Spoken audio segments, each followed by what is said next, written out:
"I'm worthless, sir, but strong." Those were the only words Stella Daniels had left when the lone Comanche hunter claimed the bride every man in Fort Morgan rejected.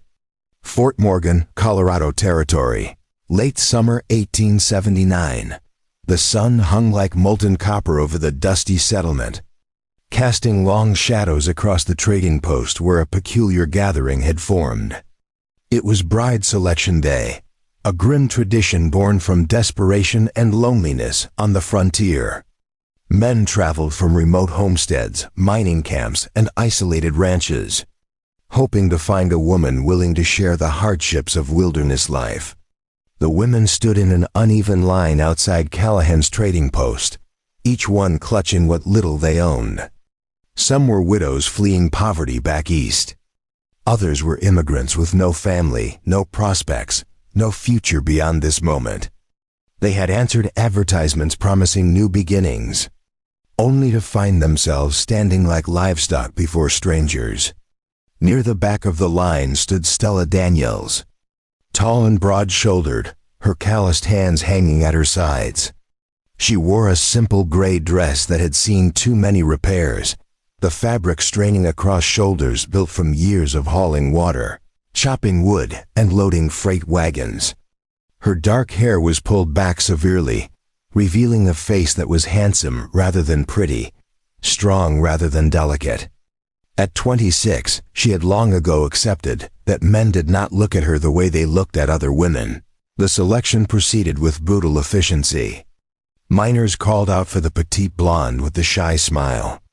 A cattleman chose the young widow with soft hands and a musical voice.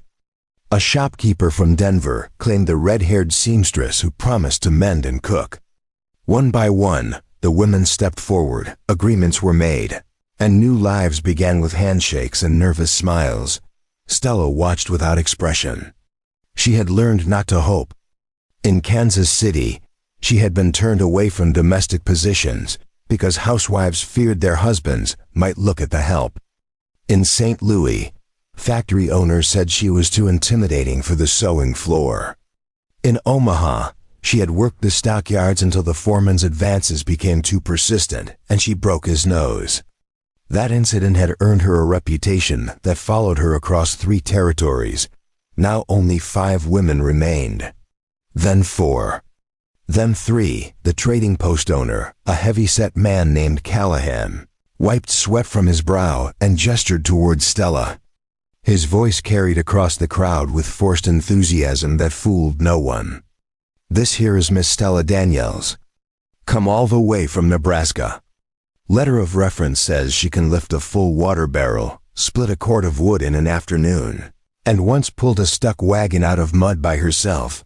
A few men chuckled. One called out loud enough for everyone to hear, "I need a wife, not a pack mule." Laughter rippled through the crowd. Stella's jaw tightened, but she kept her eyes fixed on the horizon beyond the fort walls. She had heard worse. She had survived worse.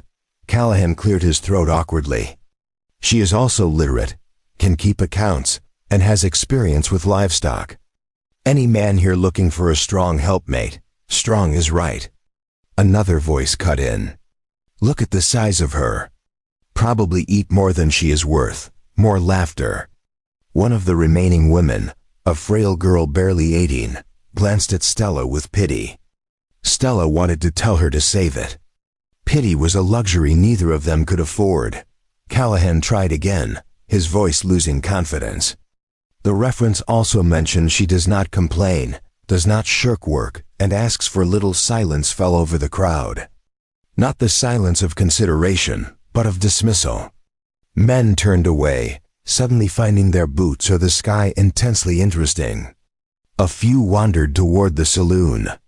Others mounted their horses, their business concluded. Stella felt the familiar weight settle over her chest. The weight of being too much and not enough all at once.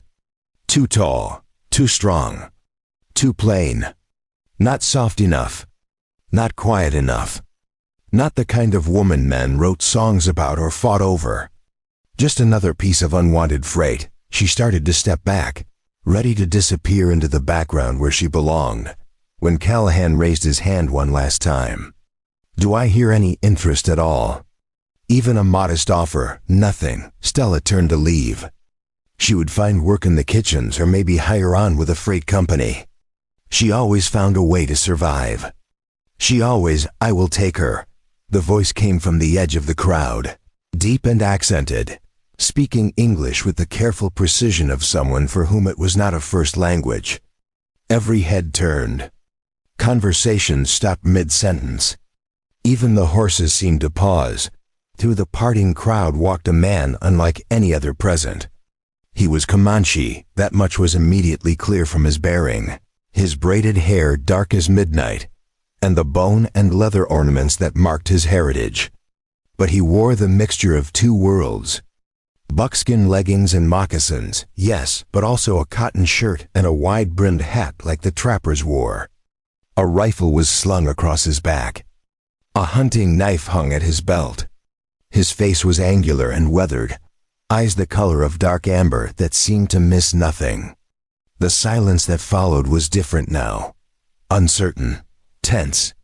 Callahan found his voice first, though it came out higher than usual. "I am sorry, friend, but this is a selection for settlers. Christian families. I do not think I have money." The man's voice remained calm, unbothered by the sudden hostility radiating from the crowd. He reached into a leather pouch and produced coins. Real money, not scrip or promises.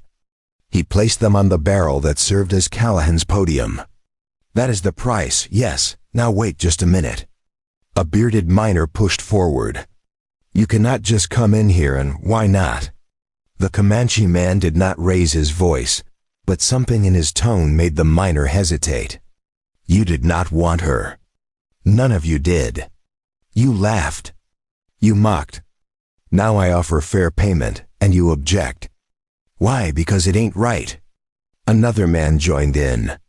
"Selling a white woman to a savage. The word was repeated softly, almost thoughtfully.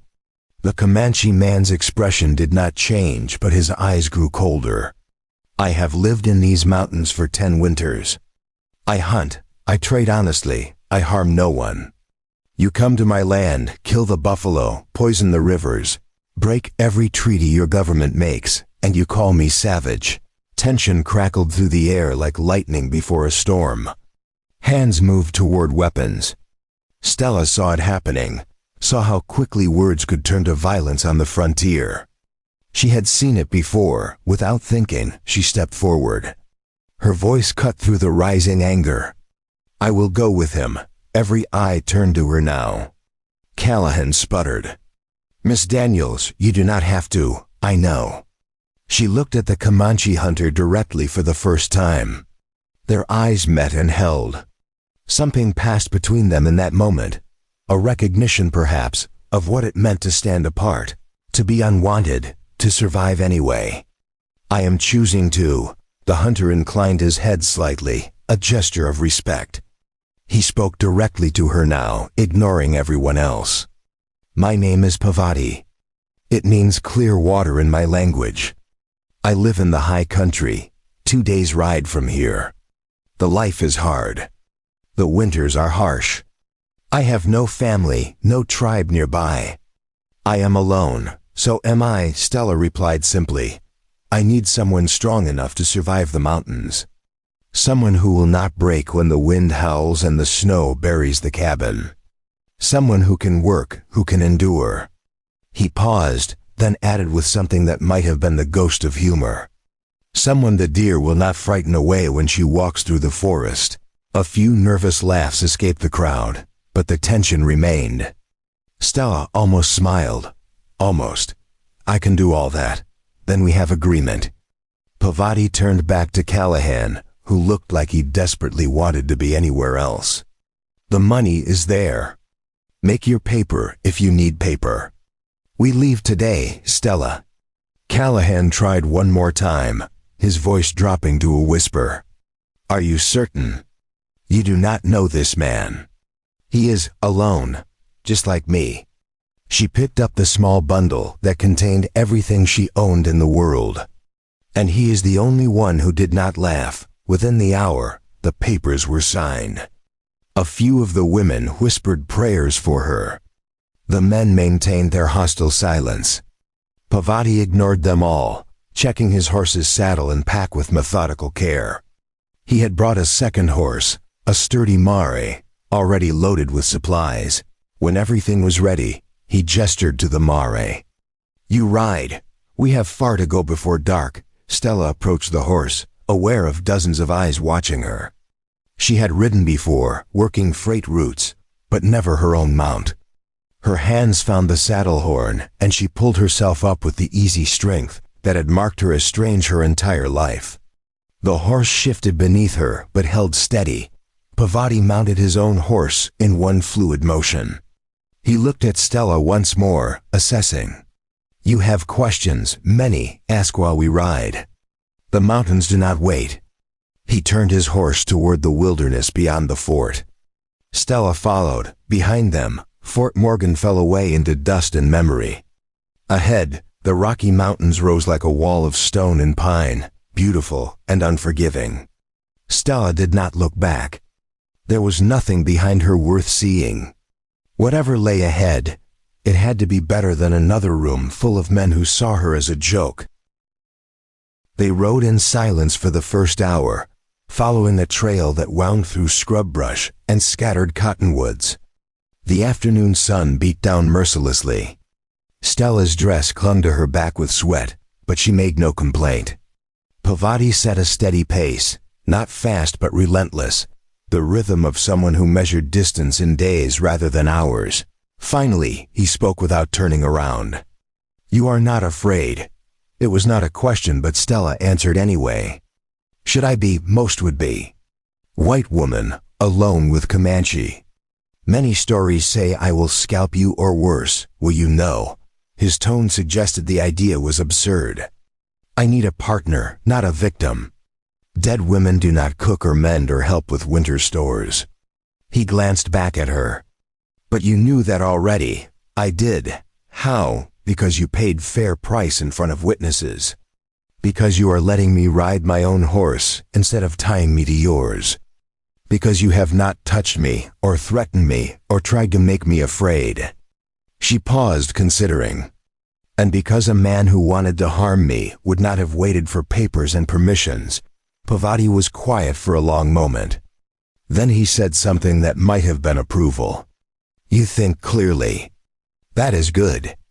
The mountains require clear thinking. They rode higher as the day progressed, leaving the plains behind for foothills thick with pine and aspen. The air grew cooler, sweeter. Stella breathed deeply, feeling something in her chest loosen for the first time in months.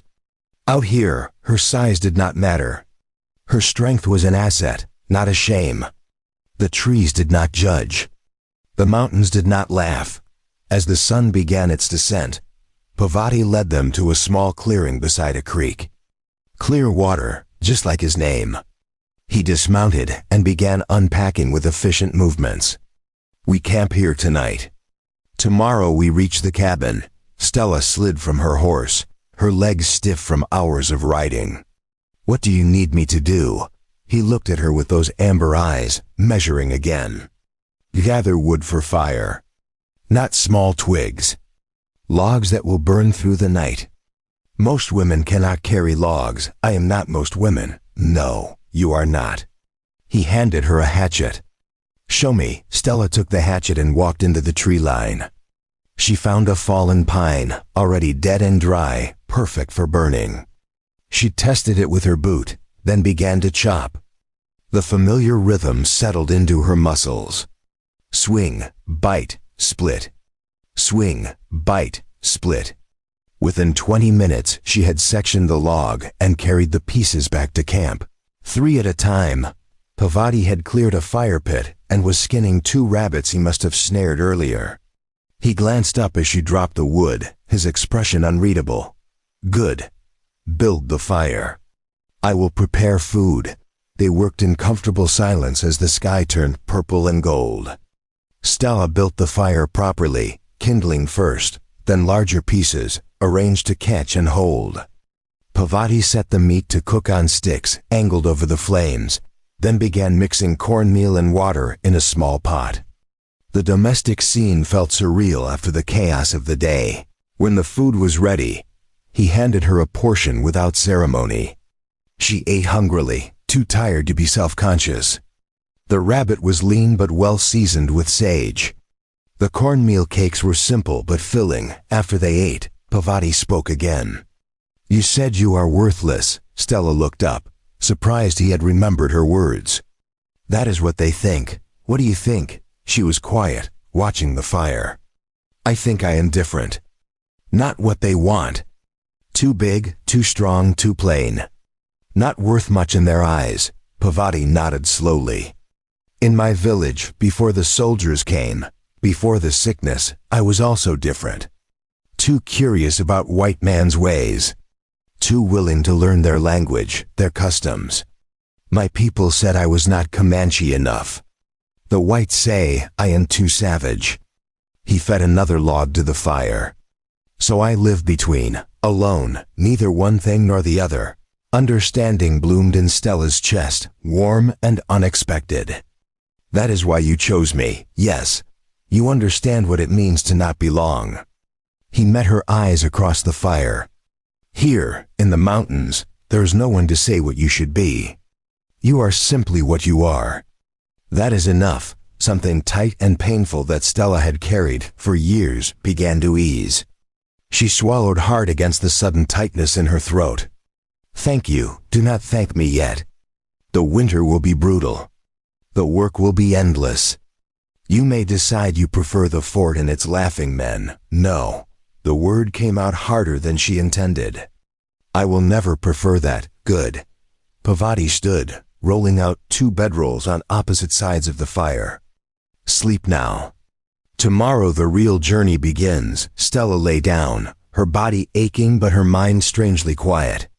Above her, stars emerged one by one, more than she had ever seen from any city or town. The fire crackled. The creek murmured. Somewhere in the distance, an owl called. For the first time in her life, Stella Daniels fell asleep without wondering where she would go next. Because for the first time in her life, she was exactly where she was meant to be. The second day's ride took them deeper into country that seemed untouched by human hands. The trail, such as it was, wound through dense forest where sunlight fell in golden shafts through the canopy. Stella followed Pavati's lead as they climbed steadily higher, the air thinning and cooling with each mile. Her thighs burned from gripping the saddle. But she set her jaw and pushed through the discomfort. Around midday, Pavati raised his hand and they stopped beside a cascade of water tumbling down moss-covered rocks. He dismounted and gestured for Stella to do the same. "The horses need rest." "We also." Stella slid from the mare, her legs trembling slightly as they took her weight. She walked to the stream and knelt, cupping the icy water to her lips. It tasted of stone and sky, so cold it made her teeth ache. When she looked up, Pavati was watching her with an expression she could not quite read. "You do not complain," he observed. "Your body hurts, but you say nothing.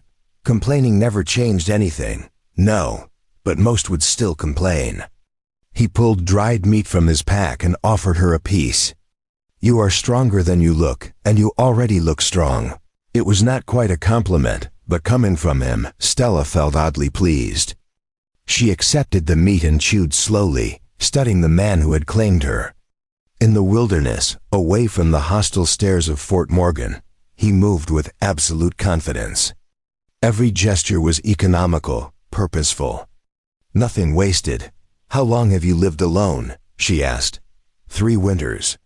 "Before that, I traveled with my brother. We trapped together, hunted together." He paused, his face becoming carefully neutral. "He died of the white man's spotted sickness, smallpox. I buried him near the high lake where we made our best catches. I am sorry, death comes."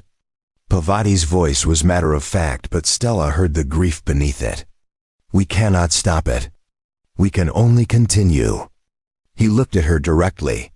"You also have lost people." It was not a question. Stella nodded slowly.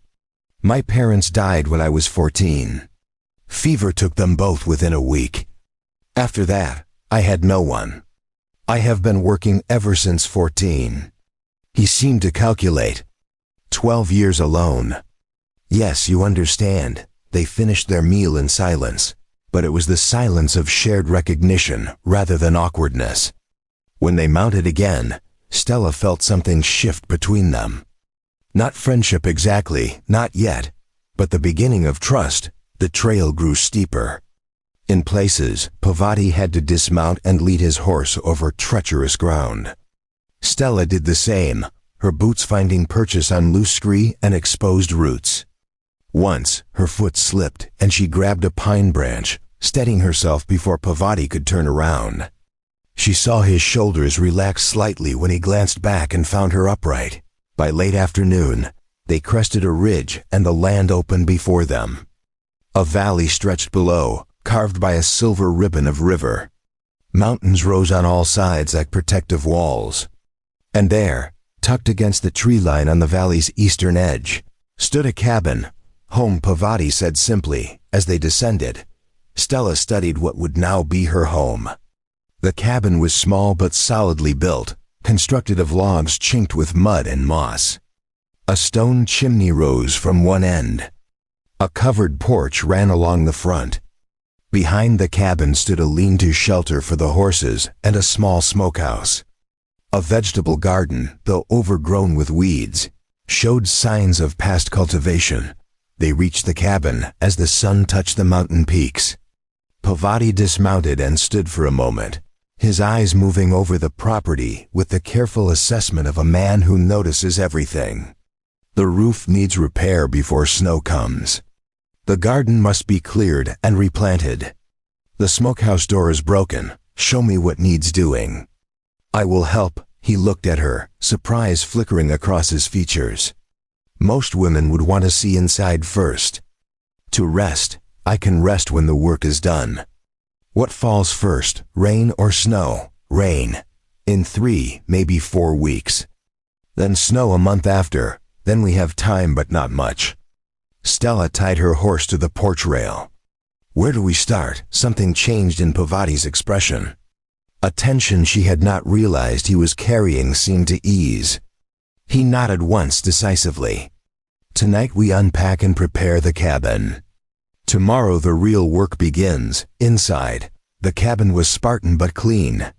One large room served as kitchen, workspace, and living area. A stone fireplace dominated the far wall. Rough-hewn furniture, a table, 2 chairs, a bench, occupied the center. A ladder led to a sleeping loft. Along one wall hung tools, traps, and drying herbs. The floor was packed earth, swept smooth. Pavati gestured to the loft. You sleep there. I sleep below. He pointed to a pallet near the fireplace. Privacy. Stella appreciated the consideration. She climbed the ladder and found a simple bed frame with rope supports and a mattress stuffed with pine needles and grass. A wool blanket lay folded at the foot. One small window looked out toward the mountains. It was more than she had expected. That night, Pavati prepared a stew from dried venison, wild onions, and herbs. Stella watched how he moved in the kitchen space, noting where he kept the cooking pots, the water barrel, the stores of grain and dried goods. Tomorrow she would take over these tasks, but tonight she learned, after they ate. Pavati retrieved a piece of soft leather and began working it with practiced hands, preparing it for some future use. Stella cleared the dishes and washed them in a basin of heated water. The domestic routine felt strange and familiar all at once. You know how to work leather, Pavati said, watching her handle the drying cloth. Your hands have the marks. I worked in a tannery for a season. In St. Joseph. The smell was terrible but the pay was fair. Can you sew leather? Make repairs. Yes, good. Winter moccasins wear out quickly. You will make new ones. He continued working, his hands moving with the confidence of long practice. I will teach you to tan hides properly. To make them soft enough for clothing. Stella felt a flutter of something like excitement. Real skills, useful work, not just drudgery that anyone could do. I would like that. The fire burned low. Outside, the first stars emerged. Parvati stood and stretched, his joints cracking softly. Sleep now. Tomorrow we wake with the sun. There is much to do before winter. Stella climbed to the loft and lay down on the pine needle mattress. Through the small window, she could see the vast sweep of stars, unobscured by city lights or smoke. She heard Parvati moving below, banking the fire, settling onto his pallet. The cabin creaked and sighed around them like something alive. For the second night in a row, Stella fell asleep quickly, her body exhausted, but her mind at peace. Whatever hardships lay ahead, she would face them with purpose, with worth, with someone who saw her strength as an asset rather than a flaw. The days that followed fell into a rhythm as natural as breathing. Stella woke before dawn and started the fire while Parvati checked his trap lines. She prepared simple breakfasts of cornmeal mush or fried potatoes, whatever they had. After eating, they worked. The garden came first. Stella pulled weeds with methodical determination, clearing space for the winter crops that Parvati said they must plant immediately. Turnips, carrots, onions, hardy things that could withstand early frost. He showed her how to prepare the soil, mixing in ash from the fireplace and composted material from the forest floor. Your hands know this work, he observed. Watching her turn the earth with a spade, I have done it before. Every place I worked, if there was a garden, I tended it. Stella wiped sweat from her brow, leaving a smudge of dirt. Plants do not care if you are pretty. They only care if you feed and water them, wise plants, Parvati said. And Stella thought she detected the hint of a smile. Together they repaired the smokehouse door. Replacing rotted leather hinges with new ones, Stella stitched herself. Parvati taught her how to select the right pieces of hide, how to punch holes precisely, how to make the stitches tight enough to hold, but flexible enough to move. His teaching style was patient, but exacting. He showed her once, watched her try, corrected her errors without judgment. One afternoon, while Parvati was hunting, Stella tackled the roof. She had noticed several places where daylight showed through gaps in the wood shingles. Using materials she found in the lean-to and her own considerable strength, she hauled new shingles up and nailed them into place. The work was precarious, perched on the sloping roof, but she moved carefully and finished before Parvati returned. When he came back carrying 2 fat rabbits, he stopped and stared up at the repaired roof. His expression was unreadable. You did this. It needed doing. You could have fallen, but I did not. Stella climbed down, her hands scraped and sore but intact. I am strong enough to do this work. That is why you chose me. Yes, Parvati studied her for a long moment, something working behind his eyes. Yes, that is why. He handed her the rabbits. You repair the roof. I will clean these. It became their pattern. Stella handled the heavy labor, the tasks that required raw strength and endurance. Parvati managed the hunting, the tracking, the skilled work with knife and trap. But increasingly, their roles blended. He taught her to skin and butcher game. She showed him a faster way to repair harness leather. They moved around each other in the cabin with growing ease, anticipating needs, sharing space without collision. 2 weeks after her arrival, Parvati came back from checking his traps with unusual energy in his step. He carried something wrapped in cloth. Tonight I teach you to shoot. Stella looked up from the bread dough she was kneading. The rifle, yes, winter is coming. I may be injured or sick. You must be able to hunt, to protect yourself. He unwrapped the cloth, revealing a smaller rifle, lighter than his own. This belonged to my brother. It is yours now. The weight of the gift settled over Stella like a blanket. She wiped her hands clean and accepted the rifle with reverence. I have never fired a gun. That will change tonight. They walked to a clearing a quarter-mile from the cabin. Parvati set up targets, chunks of wood balanced on stumps. Then he showed her how to load the rifle, how to sight down the barrel, how to breathe and squeeze rather than pull. The first shot kicked harder than Stella expected, slamming into her shoulder and making her stumble back. The bullet went wide, striking the tree trunk 5 feet from the target.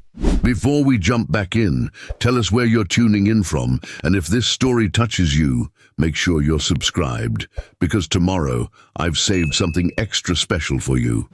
Parvati steadied her with a hand on her back. Again, he said calmly. Brace stronger. Breathe out as you fire. Stella reloaded, set her stance and tried again. This time the recoil did not move her, but the shot still missed.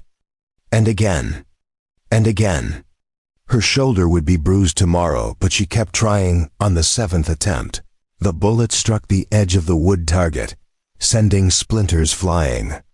Parvati nodded with approval. Good. You learn quickly. Practice every day until you can hit center. As the sun set and they walked back to the cabin, Stella carried the rifle with new confidence. Parvati walked beside her, matching her stride. The mountains rose around them in shades of purple and gold. Thank you, Stella said quietly.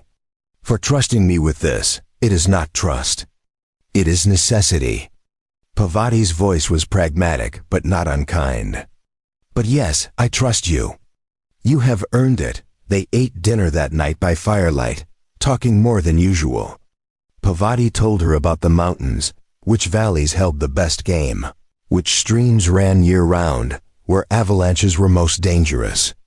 Stella listened and remembered, understanding that this knowledge might save her life someday. When she climbed to the loft that night, her body ached from the day's labor and her shoulder throbbed from the rifle's kick. But she felt more alive, more purposeful than she had in years. She was learning, growing, becoming something more than she had been. Through the darkness below, she heard Parvati's voice, quiet but clear. Stella, yes, you do good work. I chose well. The simple words wrapped around her heart like a warm hand. So did I, she whispered back outside. The wind whispered through the pines, and the first hints of autumn touched the air with cold promise. Winter was coming, brutal and unforgiving. But inside the cabin, 2 people who had lived alone were learning what it meant to be a team. And in the high country where survival depended on strength, trust, and determination, that was more valuable than gold. The aspen leaves turned gold almost overnight, covering the valley floor in a shimmering carpet that rustled with every breeze. Stella had been at the mountain cabin for nearly a month, and the rhythm of their work had become second nature. She could read the weather by the way Parvati studied the sky each morning, could anticipate which tools he would need before he asked, could move through the cabin in darkness without stumbling. But today was different. Today they were going to town. We need supplies before the first snow, Parvati explained as they loaded the packhorse with furs he had trapped and cured. Salt, flour, ammunition, lamp oil. Things we cannot make ourselves. He secured the last bundle with practiced efficiency. The trading post at Elkhorn Ridge is 2 days' ride. We leave now, we return in 4 days. Stella felt her stomach tighten. She had not seen other people since Fort Morgan, had grown accustomed to the isolation, even welcomed it. The thought of facing stares and whispers again made her hands cold. Parvati seemed to sense her hesitation. He paused in his work and looked at her directly. They will talk. They always talk. Does it matter? She met his eyes, drawing strength from his steadiness. No, it does not matter. Good. Then we go. They rode out under a sky so blue it hurt to look at directly. The trail wound through valleys Stella had not yet seen, past hot springs that sent steam rising into the cool air, through meadows where elk grazed in the early morning light. Parvati pointed out landmarks, teaching her the geography that might save her life if she ever had to travel alone. See that peak with the split top, he said, gesturing to a distinctive mountain. That is Bear Claw. If you are ever lost, find it. The cabin is always west of Bear Claw, 3 valleys over. Follow the streams downward and you will find home. Stella committed the information to memory, understanding that in the wilderness, knowledge was survival. She studied the way shadows fell across certain rock formations, how the trees grew differently on north-facing slopes, the pattern of game trails that crisscrossed the forest floor. You learn quickly, Parvati observed. Most whites look at the forest and see only trees. You see the map beneath. My father was a surveyor before he died. He taught me to read land. Stella had not spoken of her father in years, but the memory came easily here. He said the earth tells stories if you know how to listen. Your father was wise. They rode in silence for another hour before Parvati led them off the main trail toward a hidden glen. A small waterfall cascaded into a clear pool, surrounded by ferns and moss-covered stones. He dismounted and began unpacking their midday meal. "This place is sacred to my people," he said as they ate dried venison and journey bread. "My grandfather brought me here when I was a boy. He said the water has healing properties." Stella watched the play of sunlight on the water, feeling the peace of the place settle over her like a blanket. "It is beautiful." Parvati was quiet for a moment, then spoke with unusual openness. "When my brother died, I came here. I sat by this pool for 3 days, not eating, barely drinking. I asked the spirits why they took him and not me." He paused, his eyes distant. "They did not answer. But on the 3rd day, I understood that asking why is useless. The only question that matters is what now. What did you decide?" "That I would honor his memory by living fully. By not giving up, even when alone. By finding purpose in each day." He looked at Stella with unexpected intensity. "When I saw you in Fort Morgan, standing there while they mocked you, I saw that same decision in your eyes. You had chosen to survive." Stella felt her throat tighten. "What else could I do?" Many would have given up. Accepted the cruelty as truth. Believed them when they said you were worthless. He stood, offering his hand to help her up. "But you did not. That is why I chose you." That evening they made camp beside a lake so clear, Stella could see fish moving in the depths. While Parvati set snares for rabbit, Stella gathered wood and started the fire. The tasks that had once required thought now flowed automatically from her hands. After they ate, Parvati retrieved a small leather pouch from his pack. He opened it carefully, revealing bone needles and sinew thread. "Your dress is wearing thin. Winter will be cold. You need buckskin." Stella looked down at her gray dress, the fabric indeed showing signs of hard use despite her attempts at repair. "I do not know how to make buckskin clothing. I will teach you. But first, you must understand something." He held up the leather, turning it in the firelight. "When you wear this, some will say you are trying to be Comanche. Others will say you are forgetting you are white. Both will be wrong. You wear it because it is warm and practical, and because this is how people survive in the mountains. Do you understand? Yes. Do you care what they say? No. Then we begin." He showed her how to measure, how to cut, how to stitch with the bone needle in a way that made the seam strong but flexible. His hands moved with surprising delicacy for their size. And Stella focused on learning rather than the uncomfortable awareness that his shoulder pressed against hers as he demonstrated. The stitching technique was different from anything Stella had learned in her years of mending and repair work. Instead of the simple running stitch used on cotton fabric, Parvati showed her a method that locked each stitch, making the seam nearly as strong as the hide itself. "Like this," he said, guiding her hand through the motion. "Push through, wrap the sinew, pull tight." The rhythm becomes natural with practice. They worked in comfortable silence until the fire burned low, Stella's fingers growing more confident with each stitch. Parvati watched her progress with approval, occasionally correcting her angle or tension, but mostly letting her learn through repetition. "You have steady hands," he observed. "Many people rush, make the stitches uneven. But you understand that good work cannot be hurried. I learned that in the tannery. Rush the curing process and the leather cracks. Rush the stitching and the seams split. Stella held up her work, examining it critically. Better to do it right the first time, yes. This is mountain wisdom. Parvati rolled out the bedding while Stella cleaned the supper dishes. The night was cold enough that she could see her breath, a reminder that winter was racing toward them.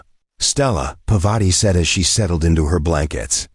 Tomorrow we reach Elkhorn Ridge. Stay close to me. Some men there do not respect boundaries. I can handle myself, I know. But two is stronger than one. That is why we are partners. The word hung in the air between them, laden with meanings neither spoke aloud. Partners. Not master and servant. Not husband and wife. Something in between. Something undefined but solid. Stella pulled her blanket closer. I will stay close. Elkhorn Ridge was larger than Fort Morgan, but carried the same rough frontier character. Log buildings lined a muddy main street. The trading post anchored one end, a saloon the other, with a blacksmith, stable, and general store in between. Men in dusty clothes moved between buildings, their voices loud. Their movements aggressive in the way of people who lived hard lives. Stella rode beside Parvati into town. Aware of heads turning, conversations stopping. She kept her eyes forward, her spine straight. Let them stare. She had done nothing wrong. A group of women in calico dresses paused their conversation outside the general store, their whispers loud enough to carry. That is the one from Fort Morgan. The one who went off with the savage. Can you imagine? Stella's jaw tightened, but she did not react. Parvati's presence beside her was steady, grounding. They tied their horses outside the trading post, a large structure with a covered porch and windows displaying goods. Parvati handed Stella a list written in careful English. You get the dry goods. I will handle the ammunition and traps. We meet back here, inside. The trading post smelled of tobacco, leather, and coffee. Shelves lined the walls, packed with everything from canned goods to fabric to tools. A handful of customers browsed, their conversations dropping to whispers when Stella entered. She found the clerk, a thin man with spectacles and suspicious eyes. I need flour, salt, sugar, and lamp oil. She placed money on the counter, the coins Parvati had given her. This should cover it. The clerk's eyes flicked from the money to Stella's face to the door, where Parvati could be seen talking with the ammunition merchant. You are with the Comanche. I am. He did not move to gather her supplies. The clerk's lips pressed into a thin line. We do not usually serve Indians or those who keep company with them. Stella felt heat rise in her chest, but she kept her voice level. My money is the same color as everyone else's. Either you take it and provide the goods, or I will tell every trapper and hunter who comes through these mountains that your post refuses honest trade. The clerk's face reddened. Now see here, is there a problem, Uram? A woman's voice cut through the tension. Stella turned to find an older woman with steel-gray hair and a dress that marked her as the shopkeeper's wife. She carried herself with the authority of someone who had lived through hard times and emerged unbroken. The clerk, Hiram, sputtered. Martha, this woman is with that Indian. I will not. You will serve every customer who has money and manners, which this young lady clearly possesses. Martha moved behind the counter with brisk efficiency. Now go check the back inventory like I asked an hour ago. Hiram retreated, shooting dark looks over his shoulder. Martha began gathering Stella's supplies with practiced speed. Do not mind him. He is frightened of anything different, which means he is frightened of most things worth knowing. She smiled, the expression warm and genuine. I am Martha Henley. My husband and I run this post, Stella Daniels. Thank you for no thanks needed. Fair is fair. Martha wrapped the flour in cloth. You are staying up mountain with Parvati. Yes, yes, good man. Honest, hardworking, keeps to himself. Martha's hands never stopped moving. Lost his brother to smallpox 3 years back. Been alone since. I am glad he found someone. The acceptance in Martha's voice made Stella's throat tight. It is a hard life but a good one. The best lives usually are. Martha placed more items in a growing pile. You know, I came west 20 years ago. Married a man I barely knew because staying in Boston meant starving in a tenement. Everyone said I was crazy, throwing my lot in with a frontier shopkeeper. She laughed, the sound rich and unashamed. Best decision I ever made. Out here, nobody cares who your family was or what society thinks. They care if you work hard and deal honest. That is all I have ever wanted, Stella said quietly. To be judged by what I do, not what I look like. Then you are in the right place. Martha wrapped the last items in a crate.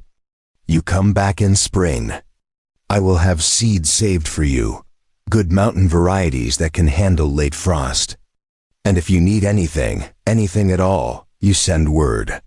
We women have to look out for each other. That is very kind. Kindness has nothing to do with it. Practical sense does. We all survive better when we help each other. Martha's eyes twinkled. Besides, any woman strong enough to haul that crate will be an interesting neighbor. Stella paid, hefted the crate with ease, and felt something warm bloom in her chest. One friend in the wilderness. It was more than she had expected. Outside, Pavati had finished his business and was loading supplies onto the packhorse. Stella set her crate down, and together they secured everything. As they worked, a group of men emerged from the saloon, their laughter loud and alcohol roughened. Well now, what do we have here? One called out, his words slurring slightly. A squaw in a white woman's dress. Stella stiffened, but Pavati's hand on her arm was steady. Ignore them. But the men were approaching, emboldened by drink and group mentality. The speaker, a thick-necked man with a matted beard, circled them with exaggerated interest. No, wait, that is a white woman playing Indian. Which is worse, do you think? Move along, Pavati said quietly, his voice carrying no heat but absolute certainty. We have no quarrel with you, but maybe we have quarrel with you, savage. Another man joined in, younger but equally drunk. Coming into town, taking our women. I am not your woman, Stella said sharply, her patience snapping. I am not anyone's property, feisty. The bearded man grinned, showing missing teeth. I like that. Why do you not come work in the saloon, honey? Better than freezing in the mountains with a redskin. Stella's hand curled into a fist. She had dealt with men like this before, knew the pattern of escalation, the way words became actions when cowardice found numbers. She calculated the distance between herself and each man, assessed their levels of intoxication, planned her response if they moved closer. Last warning, Pavati said. And something in his tone made even the drunk men hesitate. His hand had not moved toward his knife, but the threat was implicit in his stance, the way his weight shifted to the balls of his feet.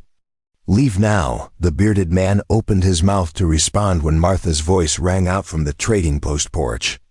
Dutch Wheeler, you touch either of them and you will never set foot in this post again. And without our supplies, you will starve before Christmas. The man called Dutch wavered, clearly calculating. Martha continued, her voice like iron wrapped in velvet. I have already sent word to the marshal.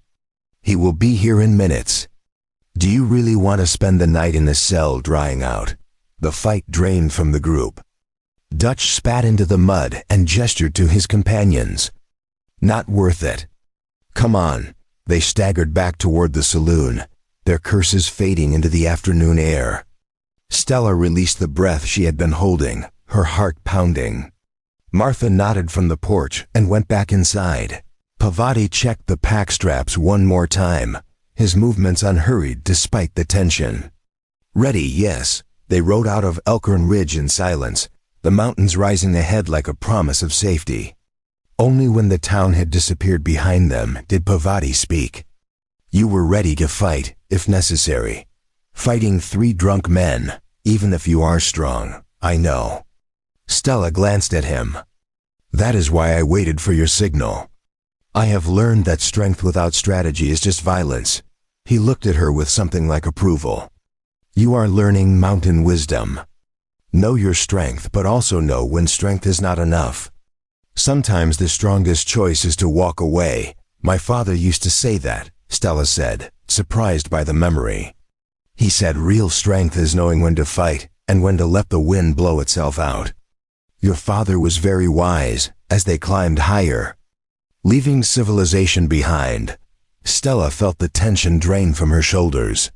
The wilderness, for all its dangers, was safer than town. Out here, the threats were honest. Weather, animals, terrain. Not the complicated malice of men who feared what they did not understand.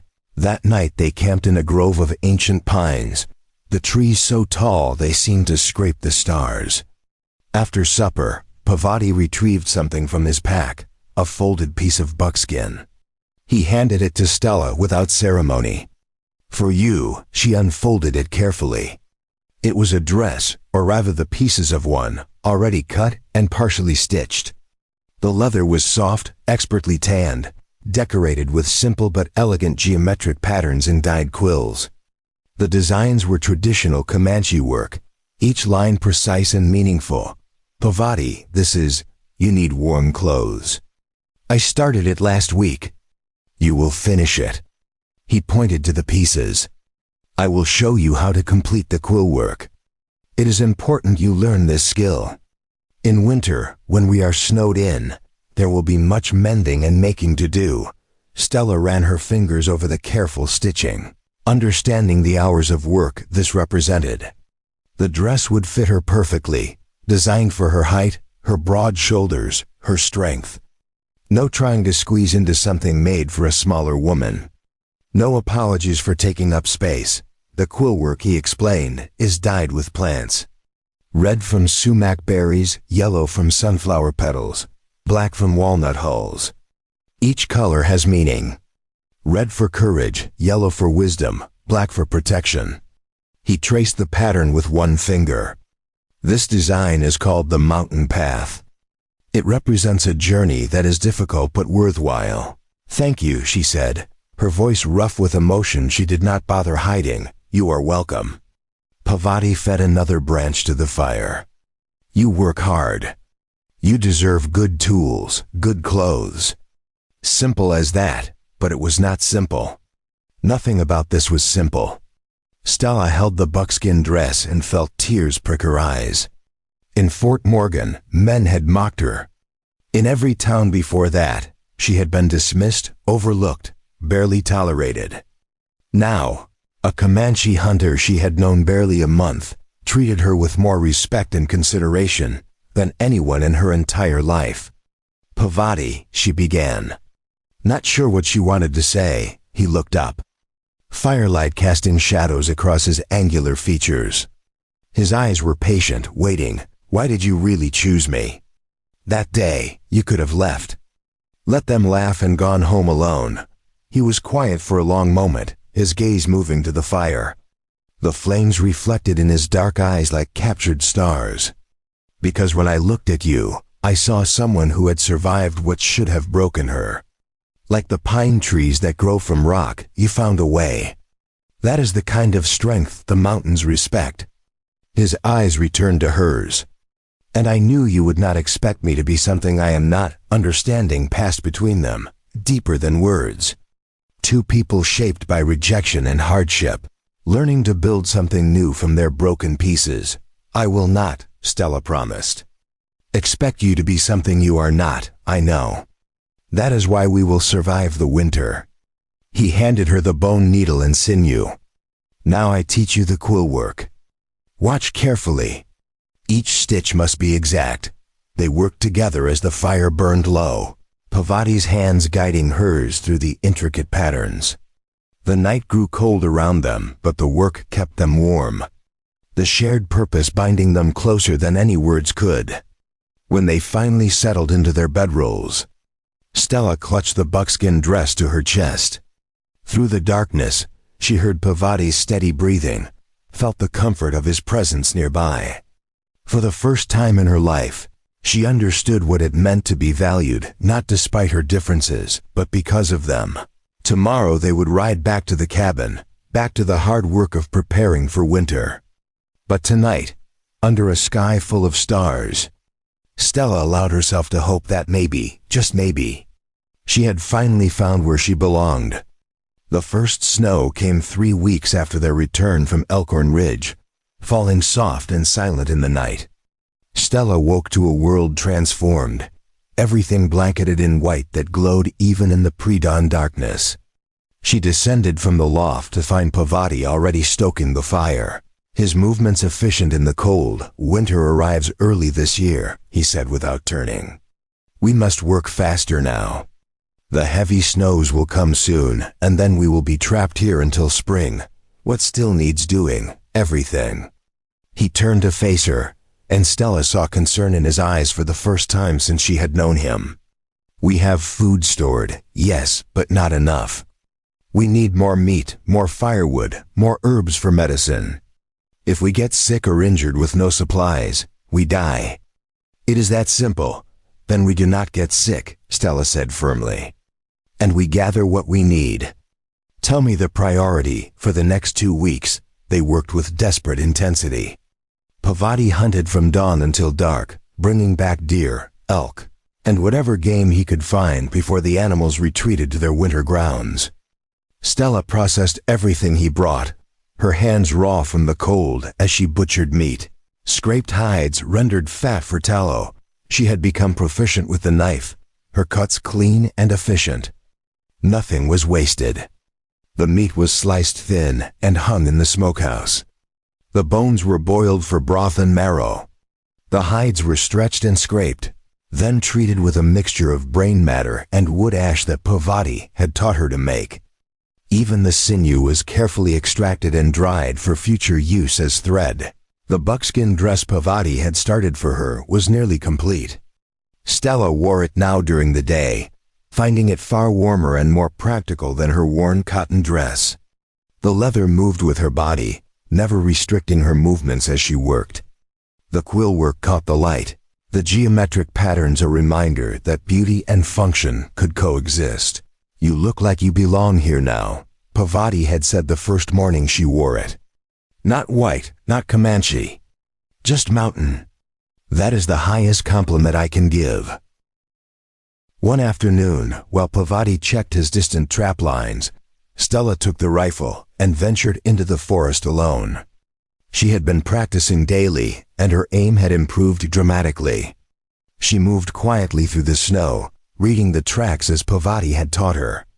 Deer here, too old to catch. Rabbit there, moving toward the warren. Elk further up, but too far to pursue today. Then she saw it. A wild turkey, fat and unwary, pecking at exposed ground near a fallen log. Stella froze, controlling her breathing the way Pavati had shown her. She raised the rifle slowly, sighted down the barrel, found the place just behind the bird's head. Breathe out. Squeeze. The shot echoed through the forest. The turkey dropped instantly, killed clean. Stella's heart raced with a mixture of pride and solemn gratitude. She had taken a life to sustain her own.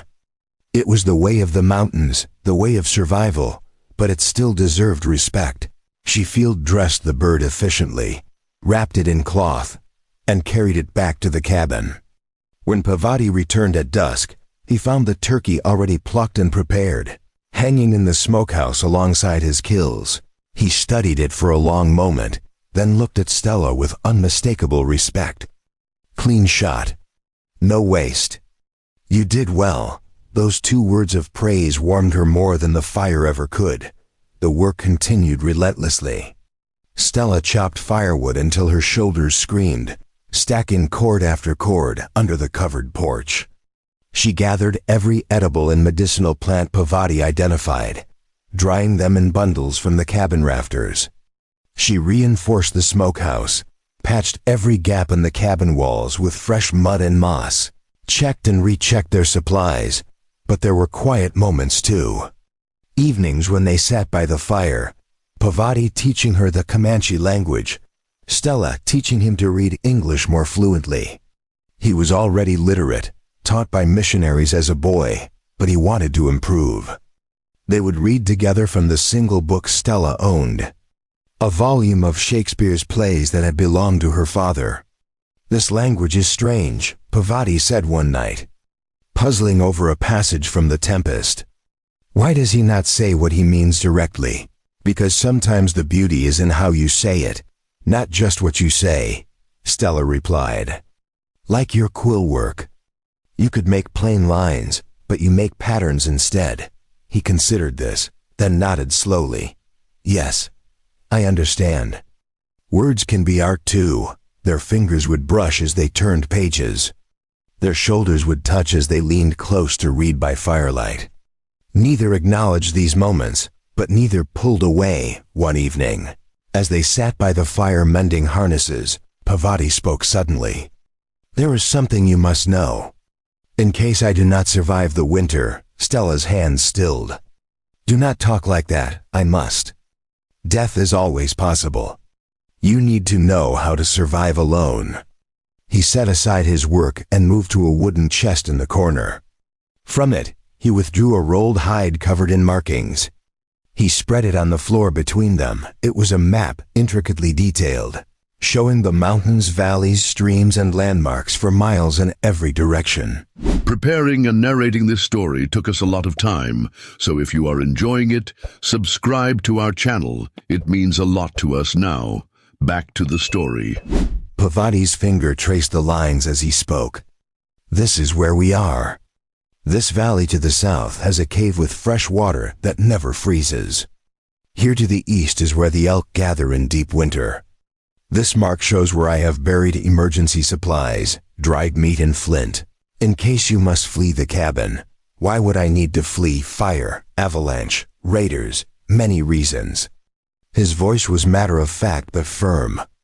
"You must always have a plan. Always know where safety lies." He pointed to more markings. "These symbols show safe paths. These show dangerous areas where the snow slides. These show where mountain lions den. Study this map. Memorize it. Your life may depend on it." Stella bent over the hide, committing every detail to memory. She asked questions and Parvati answered patiently, testing her retention, making her trace routes with her finger until she could do it without hesitation. "This mark here, what does it mean?" Stella asked, pointing to a symbol she did not recognize. "That is the place where my brother is buried." Parvati's voice softened. "By the high lake, where the water reflects the mountains like a mirror. It is sacred ground. If something happens to me, I wish to be buried there also. Will you remember this?" "I will remember," Stella promised, her throat tight. "Good," he finally said. "Tomorrow I teach you to read weather signs and to navigate by stars. You will know everything I know. Why are you doing this? Because partners take care of each other. If something happens to me, you must be able to survive. And if something happens to you," Parvati paused, something flickering across his face, "then I will need the strength you have given me to continue." Their eyes met across the map, and Stella felt the air between them shift, becoming charged with something unspoken. Before she could find words, Parvati rolled up the hide and returned it to the chest. "Sleep now. Tomorrow will be harder than today." The next morning brought bitter cold and a sky heavy with the promise of more snow. Parvati led Stella to the highest point near the cabin, a rocky outcrop that gave a clear view of the surrounding peaks.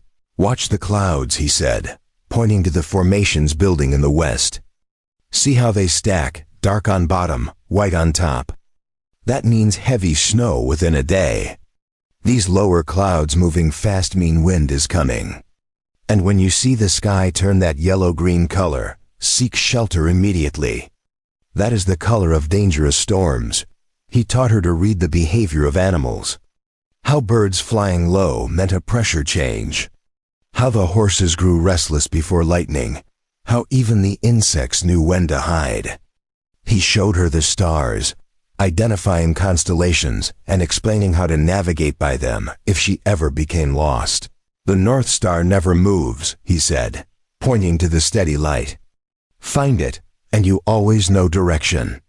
These other stars," he traced patterns in the sky, "these move with the seasons. In summer, this constellation appears here. In winter, there. Learn them, and you will never be truly lost."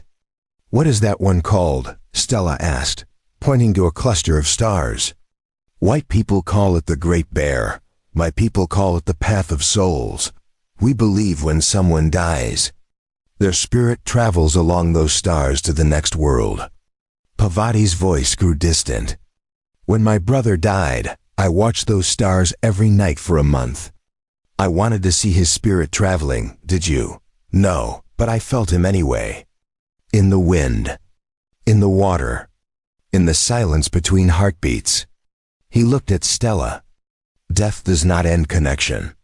Not if the connection was real." Stella absorbed everything, asking questions, practicing until Pavati was satisfied. The teacher in him was patient but exacting, and she respected that. This was not idle knowledge. This was survival. As they walked back to the cabin, large snowflakes began to fall. Pavati stopped and caught one on his palm, studying it. "See the size and the shape. Large flakes, wet and heavy, means the temperature is just below freezing. Small flakes, dry and dusty, means much colder. This tells you how to dress, how to travel, whether the snow will pack or drift." Back at the cabin, they found fresh tracks circling the property. Large paw prints, too big for a dog. Pavati knelt and examined them carefully, his expression darkening. "Mountain lion. Big one, male. He has marked this as his territory." Stella felt a chill unrelated to the cold. "Is that dangerous?" "Very. They are hungry before winter. Desperate." He stood, scanning the tree line. "We must be armed always now. Do not go outside after dark without me. Do not venture far from the cabin alone. And if you see the cat, do not run. Make yourself large, make noise, fight if you must." "How do you know it is male?" Stella asked. "The size of the print. The pattern of marking. Males are larger, more aggressive, more likely to attack humans." Pavati pointed to scratch marks on a nearby tree. "See how high these go. This cat is massive. Probably weighs more than you do." That night, they reinforced the door and shutters. Pavati kept his rifle loaded beside his pallet. Stella slept fitfully, every sound from outside pulling her toward wakefulness. Once, near midnight, she heard something large moving past the cabin, the soft crunch of snow under heavy paws. She held her breath until the sound faded. The mountain lion returned the next night, and the night after. Each time, Pavati would rise silently, rifle ready, and watch from the window until the predator moved on. On the fourth night, it killed one of their chickens, the one that had strayed too far from the coop. "This cannot continue," Pavati said grimly, examining the remains in the morning. "He will grow bolder. Next time it might be one of the horses. Or one of us. What do? We hunt him first." He looked at Stella steadily. "This will be dangerous. I will understand if you wish to stay here." Stella checked her rifle, her jaw set. "You said we are partners." Partners face danger together. They tracked the cat through fresh snow, following the trail of paw prints and the occasional mark where it had sharpened its claws on tree bark. Pavati moved like a shadow, absolutely silent, reading signs invisible to Stella's less experienced eyes. She followed his lead, rifle ready, every sense alert. "Here he stopped to eat," Pavati whispered, pointing to blood and feathers in the snow. "Here he rolled, marking scent. Here he paused, listening. He knows we are following." He pointed ahead. "The den will be close now. Stay alert." The trail led them to a rocky overhang 2 miles from the cabin. Pavati pointed to a dark opening in the rocks. "The den, we must draw him out. If we go in, we die." He studied the terrain. calculating. I will position there with clear shot. You will make noise from here, anger him into showing himself. When he comes out, do not shoot unless I miss. Do you understand? Yes, if he charges you, climb the nearest tree. Climb fast and climb high. He cannot follow. Parvati gripped her shoulder briefly. Be brave but not foolish. Your life is worth more than pride. Stella took her position behind a large boulder that offered both cover and height for climbing if needed. Parvati disappeared into the rocks above the den entrance, becoming invisible against the stone. For long minutes nothing happened. Stella could hear her own heartbeat, feel the cold air burning her lungs with each breath. Then Stella began to shout, banging her rifle against the boulder, making as much noise as possible. The sound echoed off the rocks, harsh and invasive in the winter silence. The response was immediate and terrifying. A roar erupted from the den, deep and savage, echoing off the rocks. Then the mountain lion emerged, massive and muscled, its tawny coat rippling over powerful shoulders. Yellow eyes fixed on Stella with predatory intensity. The cat was even larger than she had imagined, easily 200 pounds of muscle and claw. The cat gathered itself to charge. Stella's hands tightened on her rifle, every muscle tense. She could see the muscles bunching in its shoulders, the ears flattening against its skull. Then Parvati's shot rang out, the sound sharp and final. The lion stumbled, roared again, tried to turn toward this new threat. Parvati's second shot took it in the chest. The great cat fell and did not rise. Stella remained frozen, her heart hammering, until Parvati called out that it was safe. She climbed down from the boulder on shaking legs. Together they approached the fallen predator, both respectful and relieved. Parvati knelt beside the lion, placing his hand on its massive head. He spoke in Comanche, words Stella did not understand but recognized as a prayer or acknowledgement. His voice was reverent, honoring the animal even in death. What did you say? Stella asked quietly. I thanked him for his life. I told him we killed him not from hatred but from necessity. I promised his death would have meaning, that we would use every part of him with respect. Parvati looked up at her. All life is sacred. Even when we must take it to survive, we honor what was given. Stella felt tears prick her eyes at the simple dignity of his words. You did not run. You held your position even when afraid. That took great courage. I was terrified. Courage is not the absence of fear. It is acting despite fear. You have the heart of a mountain woman, Stella Daniels.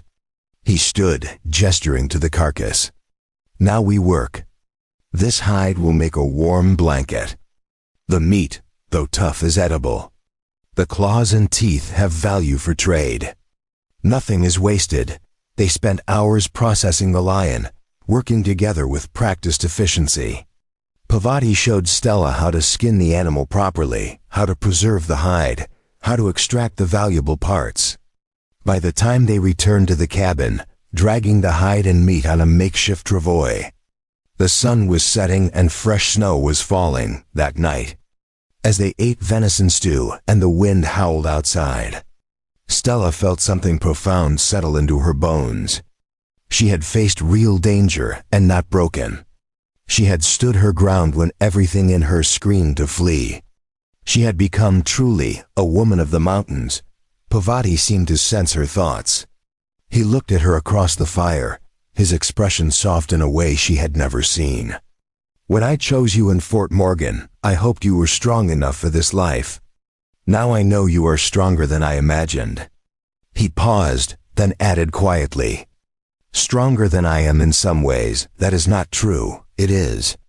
I have lived in these mountains since I was a boy. I know no other way. But you chose this. You left everything familiar and learned to survive in a world completely foreign to you. That takes a strength I will never fully understand. His eyes held hers. I am honored to call you partner. The words wrapped around Stella's heart like warmth. She wanted to say something equally meaningful. to express the gratitude and growing affection she felt, but the words tangled in her throat. Instead, she reached across the space between them and placed her hand over his. Parvati looked down at their joined hands, then back up at her face. Something shifted in his expression, a wall coming down, a truth emerging. Stella, before he could continue, a sound cut through the night. Not the wind. Not an animal. A human voice, calling from somewhere beyond the cabin. Thin and desperate against the storm.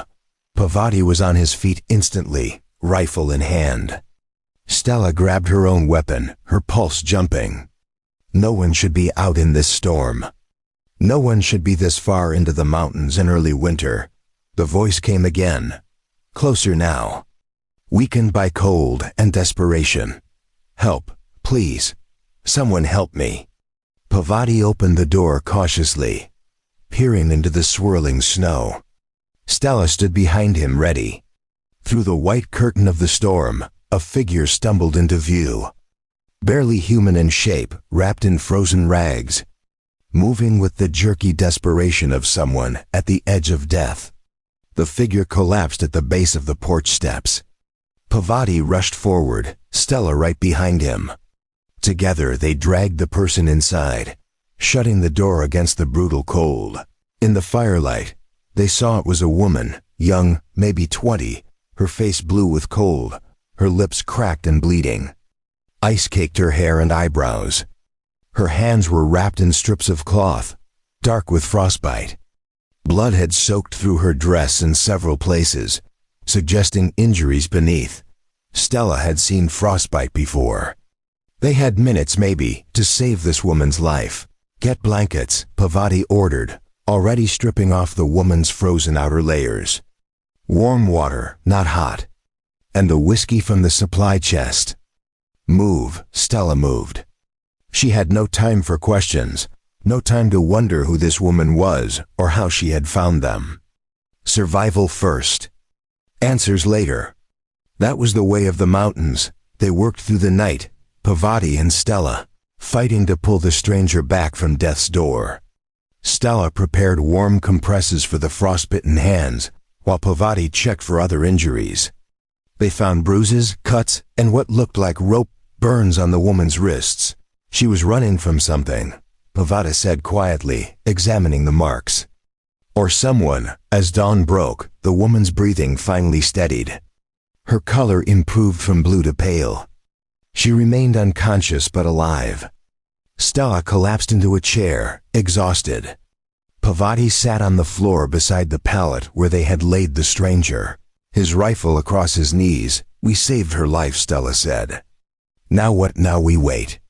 When she wakes, we get answers. Parvati's face was grim. Because nobody comes to the high mountains in winter without a very good reason. And very good reasons in the wilderness are rarely anything but trouble. The stranger woke on the third day, her eyes fluttering open to find Stella sitting beside the pallet with a cup of warm broth. The woman jerked back in fear, her damaged hands reaching for something that was not there. A weapon perhaps, or simply the instinct to protect herself.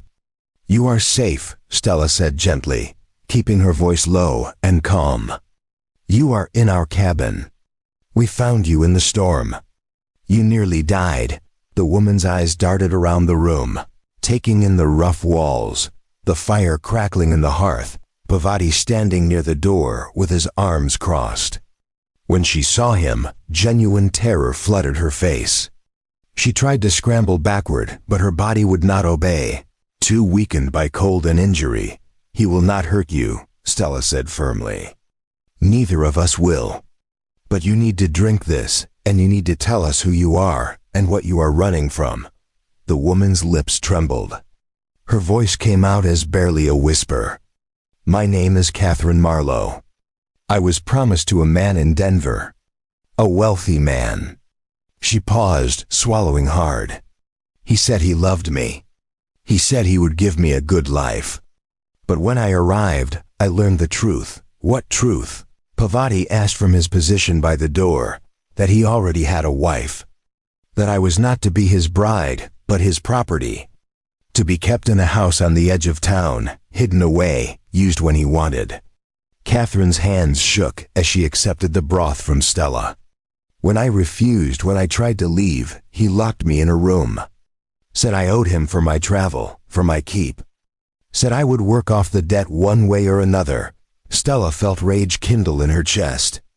She knew this story, had heard variations of it in every town she had passed through. Women promised one thing, delivered into another, trapped by debt and shame and the law that favored men. How did you escape? Stella asked. A servant helped me. An older woman who had once been in my position.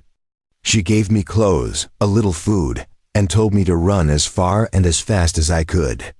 Catherine looked down at her ruined hands. I stole a horse. Rode for 2 days before it went lame. Then I walked. I did not know where I was going. I just knew I had to get away. And he is looking for you, Pavati said. It was not a question, yes. Catherine's voice broke. He sent men after me. I saw them twice, heard their horses. That is why I kept climbing higher, into the mountains where they would not expect me to go. I thought I would rather freeze to death free than go back to that house. The room fell silent except for the crackle of the fire. Stella looked at Pavati and saw her own thoughts reflected in his eyes. They could turn Catherine out, send her on her way when she was strong enough, avoid the trouble that was surely coming. Or they could do what was right, even if it brought danger to their door. You will stay here until you are healed, Pavati said finally. When spring comes and the passes are clear, we will help you reach a town where you can start fresh. Somewhere far from Denver, but the men, Catherine whispered. If they find me here, then they will answer to us, Stella said, her voice hard. You are under our protection now, Catherine began to cry, silent tears streaming down her face. Thank you. I have no way to repay you. We do not ask for payment, Pavati said. We ask only that you work as you are able, and that you tell us the truth about everything. If we are to protect you, we must know what we face. Over the next week, Catherine slowly regained her strength. Stella tended her frostbitten fingers with poultices made from the herbs Pavati had gathered, wrapping them carefully each day. 2 fingers on her left hand were too far gone, the tissue black and dead. Pavati examined them with grim expertise. They must come off or the rot will spread, he told Catherine bluntly. I have done this before. It will hurt. But you will live, do it, Catherine said, her jaw set. I have endured worse. Stella held Catherine's other hand while Pavati worked with a sharp knife heated in the fire. Catherine screamed into a leather strap placed between her teeth, her body rigid with pain. But she did not faint, did not beg him to stop. When it was done and the wounds were cleaned and wrapped, she lay pale and shaking, but alive. You are braver than you know, Stella told her that night. No, I am just stubborn. Catherine managed a weak smile. My mother always said stubbornness was my greatest fault. Now it might be what saves me. As Catherine healed, she began to help with small tasks around the cabin. She could not chop wood or carry water, but she could mend clothes, prepare vegetables, watch the fire. She was grateful for every task, treating each small contribution as a debt repaid. One evening, as the 3 of them sat around the fire, Catherine looked at Stella with open curiosity. How did you come to be here? With him, she gestured to Pavati. Forgive me for asking, but it is unusual, Stella told her story simply. The auction in Fort Morgan. The rejection. Pavati's choice. The month of learning and working and slowly building something that felt like home. So you were also running, Catherine said quietly.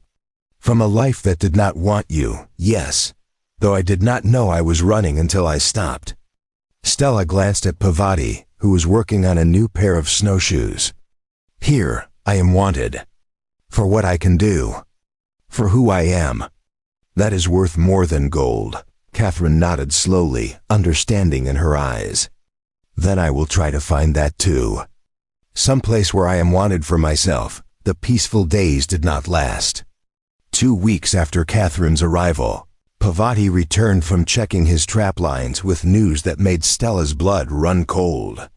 3 riders had made camp in the valley below. He had watched them from a distance, noting their expensive gear, their well-fed horses, their rifles. They are searching in a pattern, Pavati said, moving methodically up the mountain. They will reach us in 2 days, maybe 3.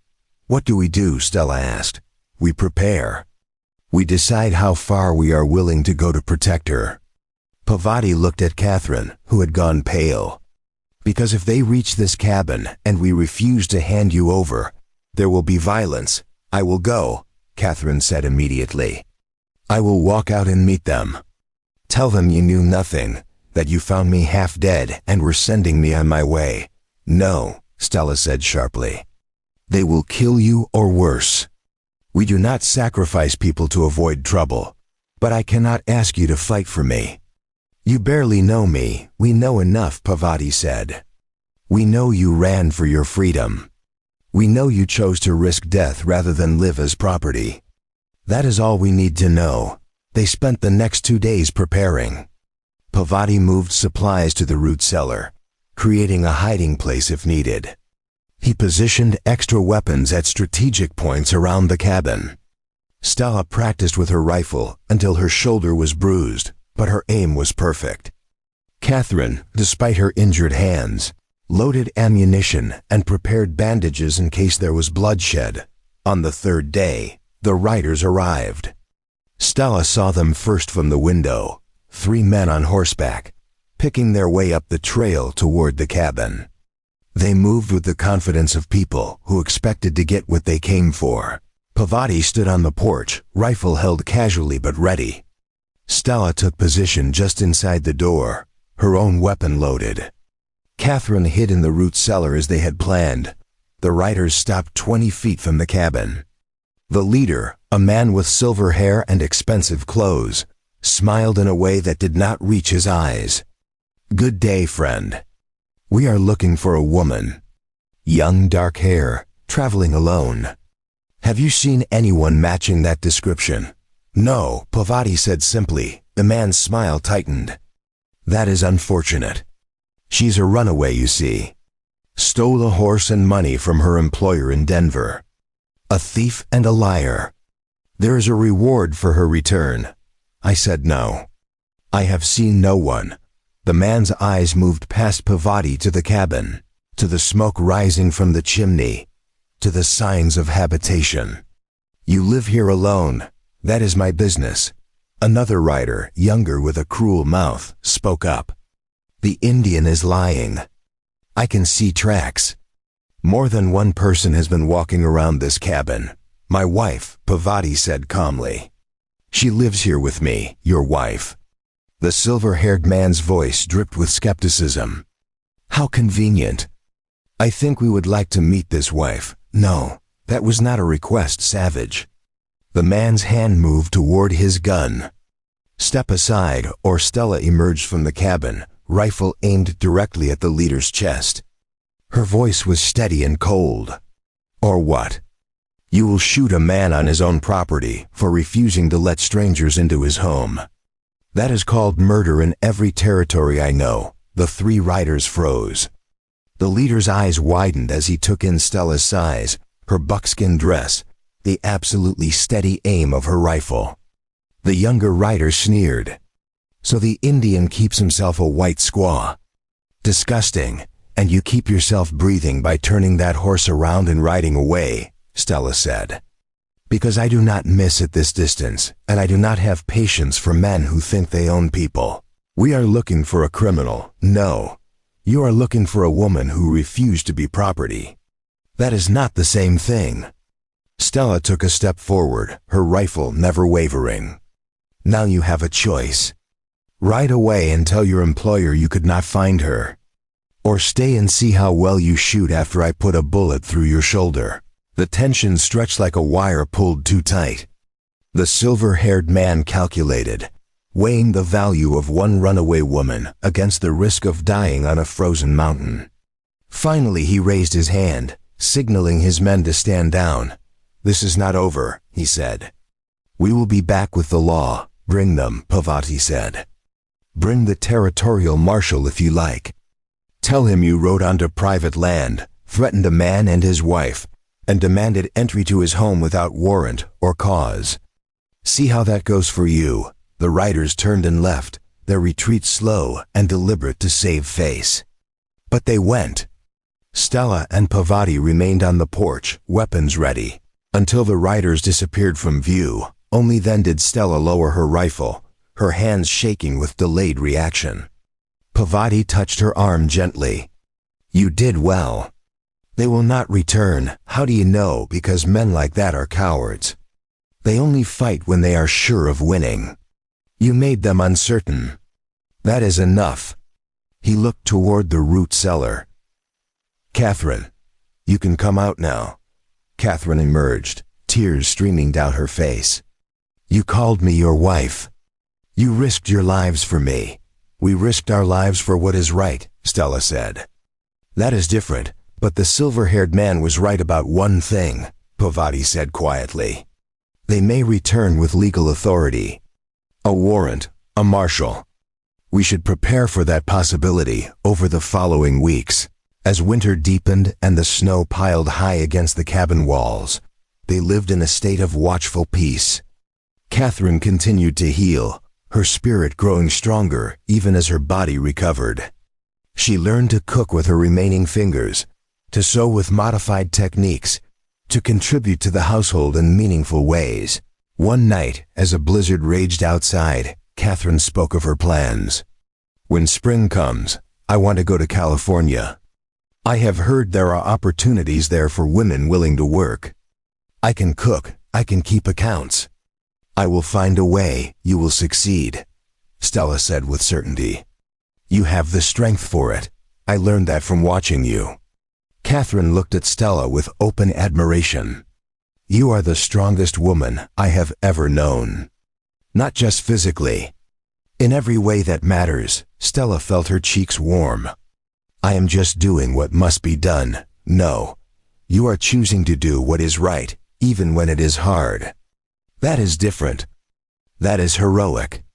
Catherine's voice grew soft. "I hope someday I can be like you. You already are," Pavati said from his place by the fire. "You chose freedom over safety. You chose risk over certainty. You survived when you should have died. These are the marks of a mountain woman." As the winter months passed, the three of them settled into a rhythm. Catherine became less a stranger and more a part of the household, almost like family. She told stories of her childhood in Philadelphia, of dreams she had once held, of the person she hoped to become. Stella and Pavati listened, sharing their own histories in return. But as the snows began to melt and the first signs of spring appeared, they all knew change was coming. Catherine would leave to start her new life. Stella and Pavati would return to being just two. The question that hung unspoken between them was what they were to each other now. After months of partnership, after facing danger together, after building something that felt permanent, one evening in early March, when Catherine had retired early to the loft to give them privacy, Pavati finally spoke the words that had been building for months. "Stella, yes, when Catherine leaves. When it is just us again. I want you to know that you do not have to stay if you do not wish to." He kept his eyes on the fire, unable to meet her gaze. "I chose you in Fort Morgan because I needed help. But you have given me far more than help. You have given me partnership, friendship, purpose. If you want to leave, to find a different life, I will understand." Stella's heart clenched. "Do you want me to leave?" "No." His voice was rough with emotion. "I want you to stay. Not as someone I bought. Not as a partner of necessity. But as my wife, truly, if you will have me." He finally looked at her, and Stella saw vulnerability in his eyes that took her breath away. This strong, capable man was offering her his heart, risking rejection just as she had been rejected so many times before. "Yes," she whispered. "Yes, I will have you." Pavati crossed the space between them in 2 strides, and pulled her into his arms.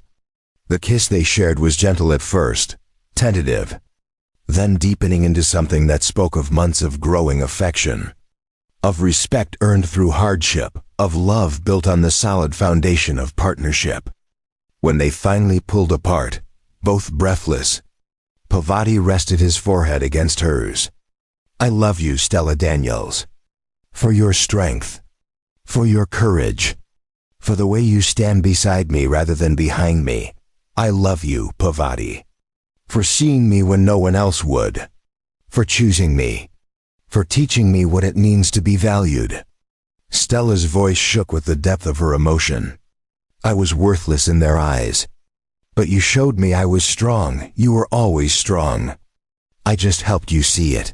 They were married in April, when the wildflowers bloomed and the snow had retreated to only the highest peaks.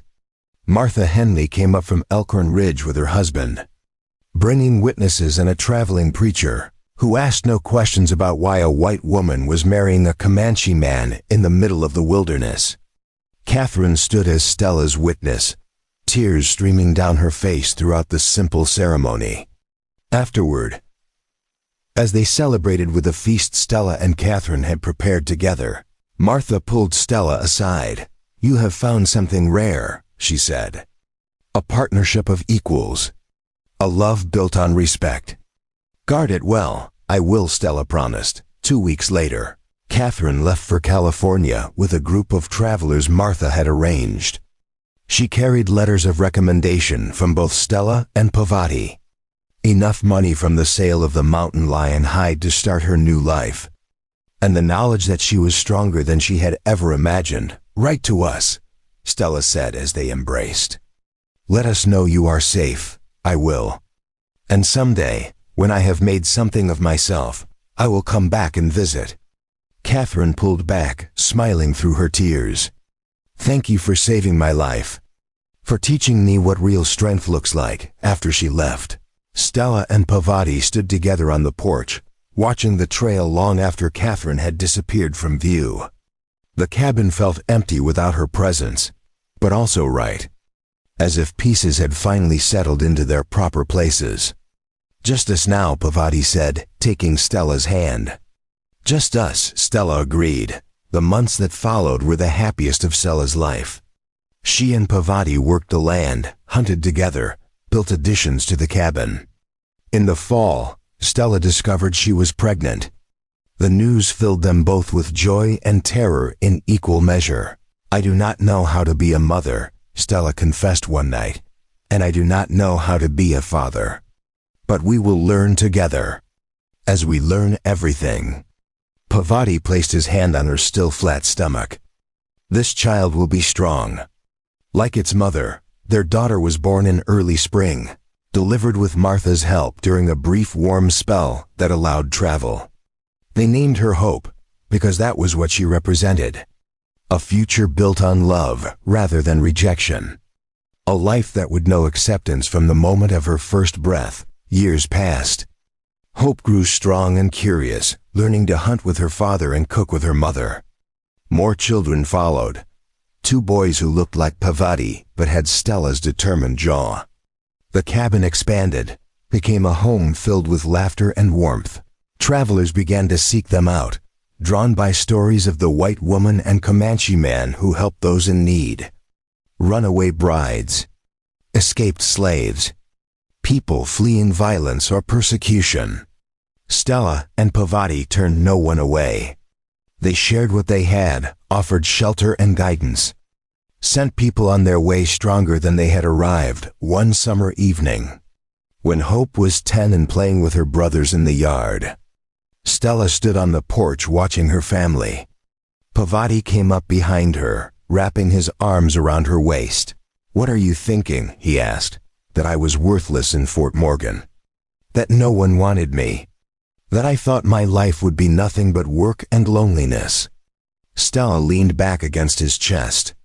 "And now I have everything. You were never worthless. They were simply too blind to see your value." Pavati kissed the top of her head. "But I saw." From the very first moment, Stella turned in his arms, looking up at the man who had changed her life by refusing to see her as the world did. Thank you for choosing me. Thank you for choosing me back. For staying. For building this life with me. He gestured to the children, the cabin, the mountains rising around them. This is more than I ever dreamed possible, as the sun set over the peaks, painting the sky in shades of gold and crimson. Stella Daniels, once rejected and unwanted, held tight to the family she had built from courage and love. She had been told she was worthless, but she had proven she was strong. Strong enough to survive. Strong enough to love. Strong enough to create a legacy that would outlast the mountains themselves. And in the end, that was worth more than any amount of gold, any measure of beauty, any standard of worth that others might have placed upon her. She had found her value in her own strength, in her own choices, in the life she had built with her own hands, out on the edge of the American frontier, where the mountains touched the sky and the wilderness tested every soul. Stella had found not just survival, but triumph. And she had found it by being exactly who she was meant to be. 6 months had passed since the wedding, and autumn had returned to the high country with its pageant of gold and crimson. The aspen groves blazed like fire against the dark pines, and the air carried the sharp promise of winter yet to come. Stella stood at the edge of the vegetable garden, surveying the harvest she and Pavati had worked so hard to cultivate. The garden had expanded considerably since spring. What had been overgrown and neglected when she first arrived was now a thriving plot of root vegetables, squash and hardy greens. Stella bent to pull another turnip from the earth, marveling at its size. The soil here was good, and under their care it had become generous. You have done well with this, Pavati said, appearing beside her with an empty basket. Last winter I ate dried meat and little else. This winter we will have variety. We have done well, Stella corrected, placing the turnip in his basket. I could not have learned this without your teaching, he smiled, the expression coming more easily to his face now than it had 6 months ago. Together we are stronger than apart. This is the truth of marriage. They worked side by side until the baskets were full, then carried their harvest to the root cellar Pavati had dug deeper and reinforced with stone. Inside, shelves lined the walls, already stocked with preserved foods, dried herbs, and the fruits of their combined labor. It was a sight that filled Stella with profound satisfaction. We will not go hungry this winter, she said. No, and if the snows are bad, if we are trapped here for months, we will still eat well. Pavati placed his basket on the earthen floor and turned to face her. You have made this place a true home, Stella. Before you came, it was just a shelter. Now it is something more. Stella felt warmth bloom in her chest. She reached out and took his hand, their fingers intertwining naturally. I have never had a home before. Not really. Just places I stayed until I had to leave. You will never have to leave here. This is yours, ours, for as long as we live. He pulled her closer, his other hand coming up to cup her face. I wake each morning grateful that you chose to stay. Where else would I go? Stella whispered. Everything I want is here. They kissed in the cool darkness of the root cellar, surrounded by the evidence of their partnership and planning. When they emerged back into the autumn sunlight, Stella noticed a rider approaching on the trail from the valley below. Pavati saw him too, and his hand moved instinctively to the knife at his belt. Then he relaxed. It is James Henley, Martha's husband. No danger. James Henley dismounted as they approached, his weathered face creasing into a smile. Pavati, Stella. Good to see you both looking well. He reached into his saddlebag and withdrew a bundle of letters. Mail came through for you. Martha thought I should bring it up before the snows start. Stella accepted the letters with surprise. She had not expected correspondence. Who would write to her? But when she looked at the addresses, her heart leaped. One was from Catherine. Thank you for bringing these all this way, Pavati said, shaking James's hand. no trouble. Besides, Martha wanted me to extend an invitation. She's organizing a harvest celebration in Elkhorn Ridge next week. Music, dancing, food. She hopes you will both come. James glanced at Stella. She said specifically that she wants to introduce Stella to the other women in the territory. Says you need friends beyond just us old folks. Stella felt touched by Martha's thoughtfulness. We will try to come. If the weather holds, good. Martha will be pleased. James mounted his horse again. You two take care. Winter comes early in the high country after he left. Stella and Pavati sat on the porch steps and opened Catherine's letter together. Stella read aloud, her voice catching with emotion as she learned of Catherine's new life in Sacramento. Dear Stella and Pavati, I am writing to tell you that I have arrived safely in California and have found employment as a bookkeeper for a shipping company. The work is honest and the pay is fair. I have taken a room in a boarding house run by a widow who reminds me of Martha, stern but kind. I think of you both often and thank God every day that I stumbled into your lives when I needed rescue most. You showed me what true strength looks like, what real partnership means. Because of you, I have the courage to start over. I am enclosing a small repayment toward the debt I owe you, though I know I can never fully repay what you gave me. With deepest gratitude and affection, Catherine. Inside the letter was a banknote, more money than they had spent on Catherine's care. Stella folded it carefully. We should send this back. She owes us nothing. No. We should keep it and use it to help the next person who needs refuge. That is what Catherine would want. Pavati stood and stretched. Come. There is something I want to show you before the light fades. He led her away from the cabin, up a winding path through the pines to a clearing she had not visited before. In the center stood a structure Pavati had been working on for weeks, always when she was occupied elsewhere. It was a sweat lodge, traditional in design, built from bent willow branches and covered with hides. I wanted to build this before winter, Pavati said quietly. In my culture, the sweat lodge is a place of purification, of healing, of prayer. I thought perhaps we could use it together. To mark the change in our lives. To honor what we have built, Stella walked around the structure, admiring the craftsmanship. It is beautiful. Will you teach me the proper way to use it? I will teach you everything. The prayers, the rituals, the meanings. He paused, then added, some white people might see this and say you are becoming Comanche. Others might say I am making you give up your own heritage. But I see it differently. How do you see it? I see two people creating something new. Not white, not Comanche, but ours. A life that honors both of our pasts while building toward a future that belongs only to us. Pavati took her hands in his. You do not have to give up who you were to become who you are now. You can be both. Stella felt tears prick her eyes.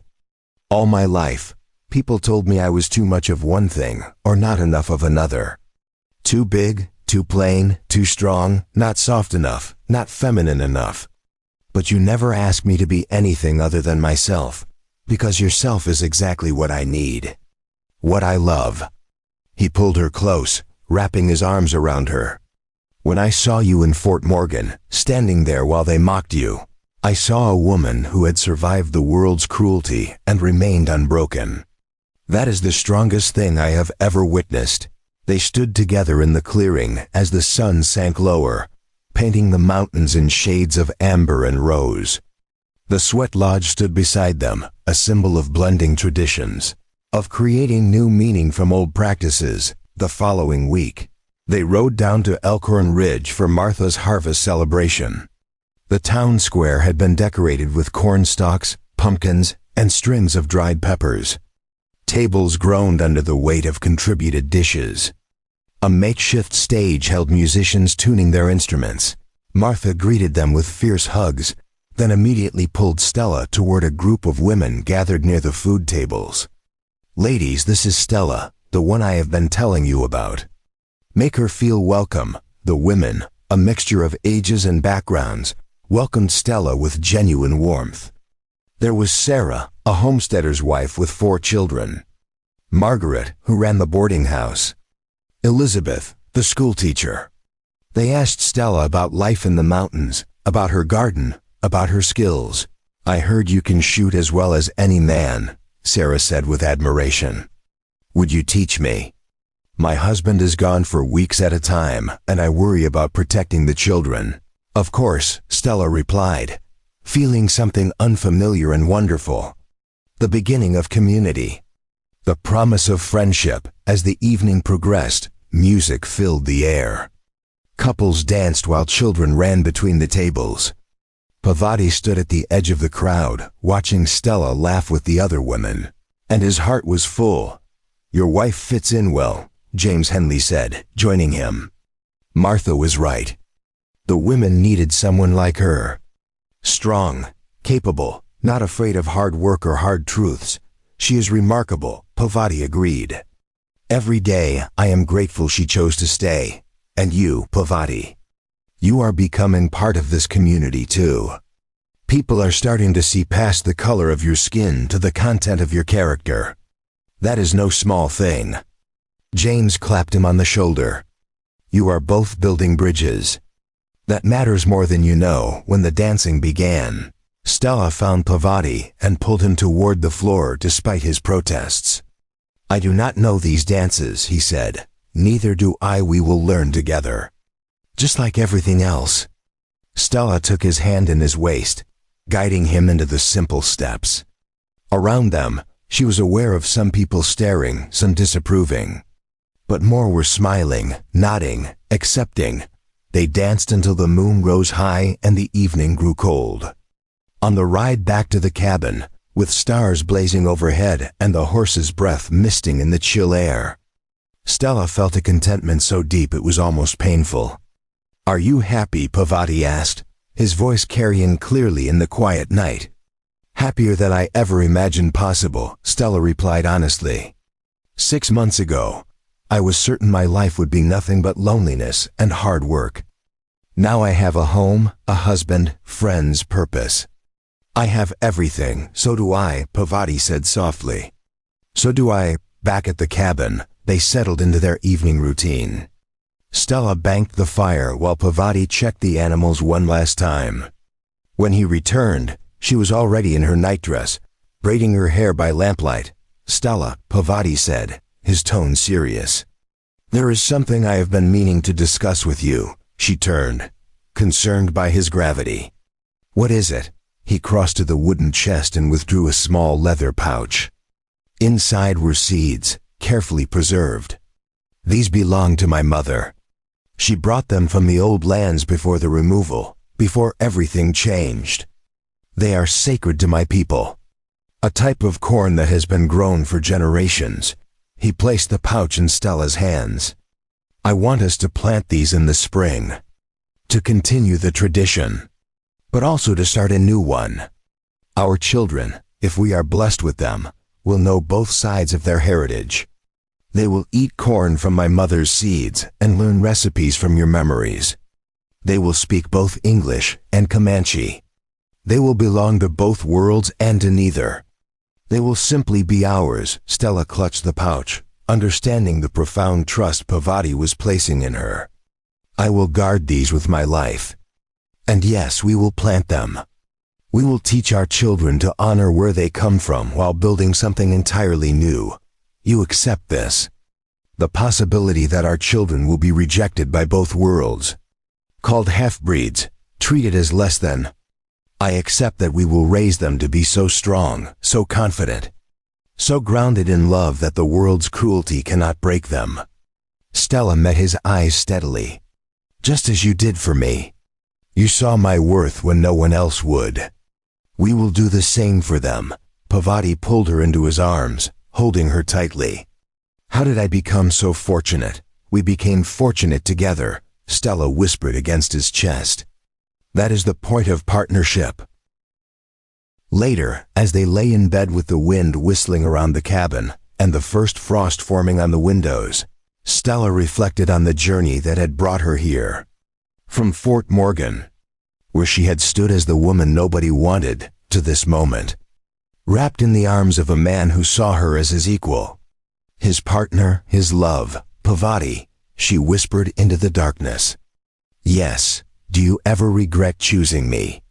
Wish you had waited for someone more conventional, someone who would have caused less trouble? Never, not for a single moment. He tightened his arms around her.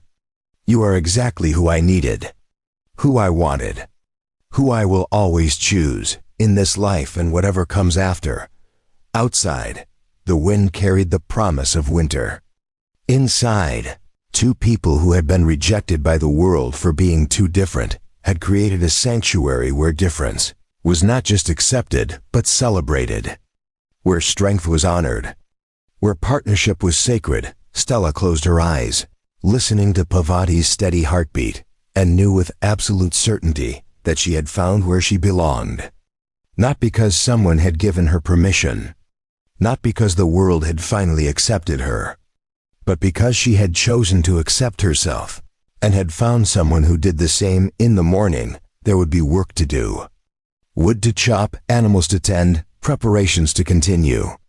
But tonight, there was only this: peace, love, home. And for a woman who had once believed herself worthless, that was more valuable than all the gold in the mountains, all the beauty in the world, all the acceptance society could ever offer.